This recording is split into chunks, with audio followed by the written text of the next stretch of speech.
Hi guys, আমি কবির আপনাদের মাঝে আজকে আসলাম নতুন কিছু কথা এবং নতুন কিছু জিনিস নিয়ে।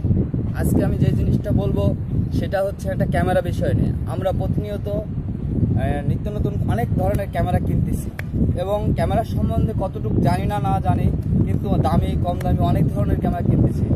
যে বিষয়ে আমি আপনাদেরকে কথা বলবো, যারা নতুন এবং যারা নতুন ক্যামেরা কিনতেছে এবং ক্যামেরার সম্বন্ধে অতটা আইডিয়া আছে কিনা তা জানি না, ক্যামেরা চালাতে পারে কিনা তাও বলতে পারি না, সেই ব্যক্তিরা আমার ইউটিউব দেখুন এবং কিছু হলেও কিছু সম্বন্ধে জানুন, যা আপনার যেটা জানা নেই, না জানার শেষ নেই। আসলে যত জানবেন তত শিখবেন, শিখলে অসুবিধা নেই।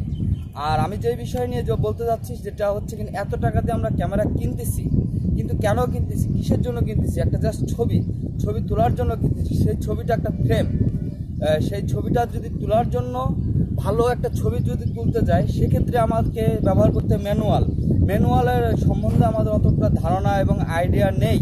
যারা ক্যামেরা চালান তাদের জন্য আমি বলি, ম্যানুয়াল জিনিসটা এমনই, এত টাকা একটা ক্যামেরা কিনতেছেন, যদি ক্যামেরার সম্বন্ধে ক্যামেরা যা করতেছে অটো ফাংশনে রাখছেন, ছবি তুলতেছেন, মানে অর্থাৎ আপনি যে টাকা দিয়ে কিনছেন ক্যামেরাটা, সেটার কোনো মূল্য নেই। ক্যামেরা যা দিচ্ছে আপনাকে আউটপুট, আপনি তাই করতেছেন।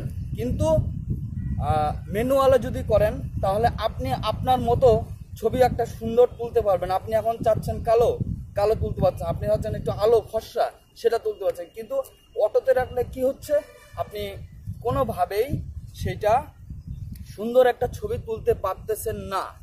সেক্ষেত্রে আমি আপনাদেরকে প্রতিদিন কিছু না কিছু টিপস নিয়ে আপনাদের মাঝে হাজির হয়ে যাব। আজকে আপনাদেরকে বলে রাখতেছি, 3টা জিনিস ক্যামেরার আছে, সেটা আইএসও, শাটার স্পিড, অ্যাপারচার। যারা এই সম্বন্ধে জানেন না, অবশ্যই আমার ইউটিউব দেখুন, পাশাপাশি ফেসবুকে দেখুন।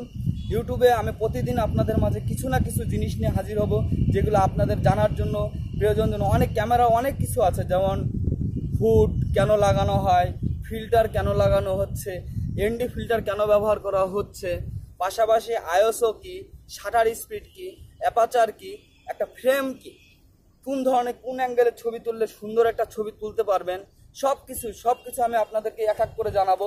এবং আজকে থেকে আপনাদেরকে কম বেশি যে কোনো টিপস আমি আপনাদেরকে ক্যামেরার সম্বন্ধে দেবো, যারা নতুন অ্যামাচার। এবং একটা কোর্স, ক্যামেরার ছবি তোলার জন্য একটা কোর্স কমপ্লিট করতে গেলে মিনিমাম 10 থেকে 12,000 টাকা, 20,000 টাকা পর্যন্ত আপনাদের একটা টিপসের জন্য ব্যবহার করতে না। আমি আজকে আপনাদেরকে ফ্রি প্রতিনিয়ত কোনো না কোনো টিপস দেখাবো। সেক্ষেত্রে আমার চ্যানেলটা অবশ্যই আপনারা সাবস্ক্রাইবার করবেন।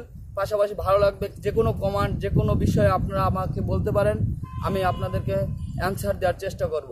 এই পর্যন্ত, আসসালামু আলাইকুম।